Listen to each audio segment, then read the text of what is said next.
You know, I remember this one time back at Edwards Air Force Base in California, where the sun beats down on those endless runways like it's got something to prove. There was this woman named Mia Reed, just your average mechanic in a sea of egos, grease under her nails, hair tied back in a no-nonsense ponytail, blending into the shadows of the hangar like she was part of the machinery itself.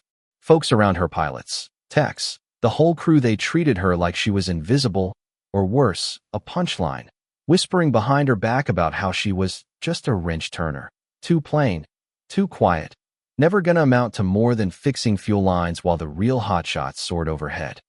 But man, if they only knew the way they mocked her that morning.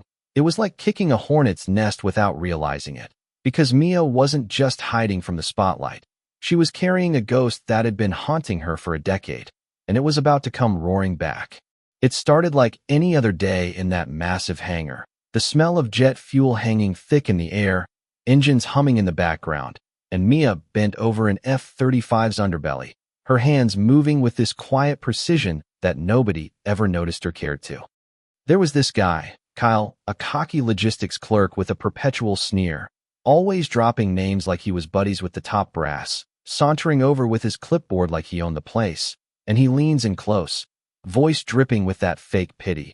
"Hey, Reed, stick to scrubbing engines. You look like you wandered in from a junkyard sale, not like you belong anywhere near a cockpit." The others chimed in, laughing that sharp, cutting laugh. Lena, the self-proclaimed queen of the crew, with her perfect makeup and designer shades, flipping her hair as she adds, "Yeah, Mia, dream on if you think you're ever climbing those ladders. You're ground crew for life. Honey might as well embrace it." And then Marcus, this burly tech who's always bitter about his stalled promotions, piles on with a snort. "Better you than me. She'd probably crash just taxiing to the runway. Like my nephew on his first bike." Their words weren't just teasing, they stemmed from this deep-seated jealousy. You see, because Mia never fought back, never begged for attention, and that grated on them.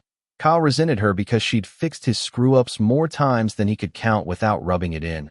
Lena saw her as a threat to her little social throne, since Mia's quiet competence made her own flashiness look shallow. And Marcus? Pure envy. Had applied for pilot training twice and got rejected, so anyone who didn't fit his mold of success got the boot in his mind. Mia just tightened her grip on that wrench, her knuckles whitening, but she didn't snap. Instead, she poured all that fire into her work, tracing the sleek lines of the jet like it was an old friend, her mind flickering back to days when the sky was hers, nights she'd spent in a cockpit, wind screaming past. But that was before the crash, before she lost her best friend in a fireball that wasn't her fault. Yet she'd blamed herself anyway, vanishing into anonymity to escape the guilt and the brass's cover-up. But then bam, the emergency klaxon blares, red lights flashing like the whole base is on fire, and the radio crackles with panic. F-35 Eagle 7, systems failure, spiraling at 15,000 feet, pilot unresponsive, heading straight for populated airspace. Need a backup now. The hangar freezes, tools clattering to the floor, everyone exchanging those wide-eyed glances. Because all the qualified pilots are either up there already or grounded for checks, and suddenly the weight hits. Lives on the line, homes below, a multi-billion-dollar bird about to become a crater. Kyle's smirk vanishes, replaced by this nervous twitch as he mutters, "Who's even left? We're screwed." Lena crosses her arms, shades pushed up, darting looks like she's praying someone else steps up, and Marcus paces, barking. No one's cleared for visits, a suicide run. Mia stands there, still as a statue, her jaw clenching, that old scar on her wrist from the crash itching like a reminder. But inside, it's churning the guilt from 10 years ago, when a faulty sensor took her wingman Jake's life, and the brass pinned it on pilot error to save face, forcing her to disappear as the legendary call sign Phoenix faded into myth. Commander Vargas, this grizzled vet with eyes like steel who misses nothing, steps in from the doorway, his voice cutting through the chaos like a knife. "Reed, we know you're not just turning wrenches." He slams down a classified folder, flipping it open to reveal the truth. Mia Reed, Top Gun grad 15, call sign Phoenix, MIA for a decade after saving her squadron, but losing one. The crew gasps, Kyle's face draining of color as he stammers, "No ways. She's the ghost pilot." Lena's shades clatter to the floor, her voice shaking with denial. Impossibly a legend like that? Here? Wiping oil rags. But then this hotshot pilot, Captain Thorne, pushes through, all sharp features and ego, her flight suit hugging like armor, and she sneers right at Mia. Runaways don't get second chances. Phoenix or not, you bailed when it got tough. Left us all wondering if you were a coward. It stings because Thorne had been a rookie back then, idolizing Phoenix until the disappearance shattered that, turning admiration to bitterness over lost mentorship. Mia meets her gaze, soft but steel-edged, whispering, "You sure that's all there is to it?" And in that moment, the doubt creeps in, but Vargas presses, "If you don't go up, innocents die your call, but we need Phoenix now." She doesn't hesitate long. Something snaps, that coiled spring inside releasing as she heads to her old locker, pulling out the dusty flight suit with Phoenix stitched bolt, the fabric whispering memories as she zips it up, the scar peeking out like a badge. Stepping back into the hangar, the crew parts like the Red Sea, whispers rippling, "Is that really her?" But the jeers linger, Marcus muttering, "10 years rust she'll choke," and Kyle adding with a shaky laugh, "Better lose the jet than trust a has-been." Mia climbs the ladder, settles into the cockpit, hands dancing over controls like muscle memory never fades, and as the canopy seals, a quiet tech named Riley slips her a note.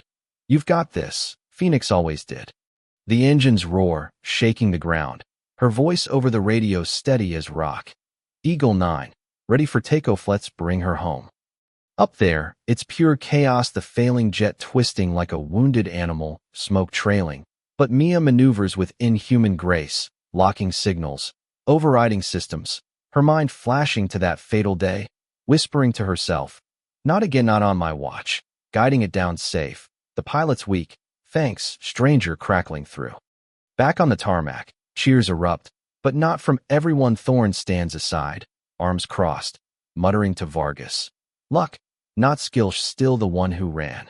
The truth unravels fast. A leaked report hits the desks, proving the crash was brass negligence, not Mia's error. She'd saved 4 lives that day, but they buried it to protect careers, leaving her to rot in guilt. Headlines explode. Phoenix rises.